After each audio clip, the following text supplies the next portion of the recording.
সালটা ছিল ১৯৬০। ইংল্যান্ডের লিভারপুলের জনপ্রিয় ইংলিশ ব্যান্ড বিটলস। ব্যান্ডের ৪ জন সদস্যর মধ্যে ১৯৮০-র দিকে জন লেননকে খুন করা হয়েছিল।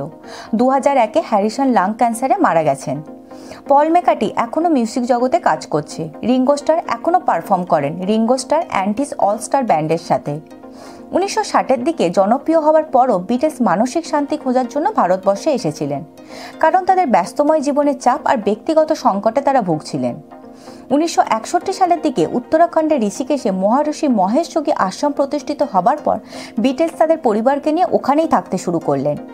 আশ্রমটি ঋষিকেশের রাজাজি ন্যাশনাল পার্কের মধ্যে অবস্থিত। মহর্ষি মহেশ যোগী একজন ভারতীয় আধ্যাত্মিক গুরু ছিলেন, যিনি যোগব্যায়াম ও মেডিটেশন করাতেন। বিটলসের সদস্যরা যোগব্যায়াম ও মেডিটেশন করে মানসিক শান্তি খুঁজে পেয়েছিলেন। ঋষিকেশের শান্ত পরিবেশ, গঙ্গার তীরে ধ্যান তাদেরকে মুগ্ধ করেছিল।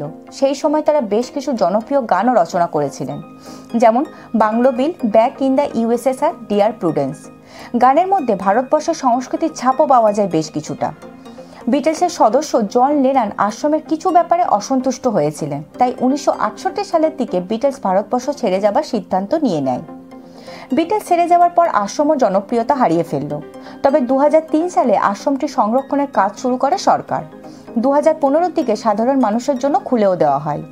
বিটলস প্রেমীরা কিন্তু আজও আসে এই আশ্রমটি দেখবার জন্য। বিটলস আশ্রম বা ৮৪ কুটিয়া নামে পরিচিত। নতুন কিছু জানতে হলে স্ট্যাগারিং ফ্যাক্ট চ্যানেলকে ফলো করুন।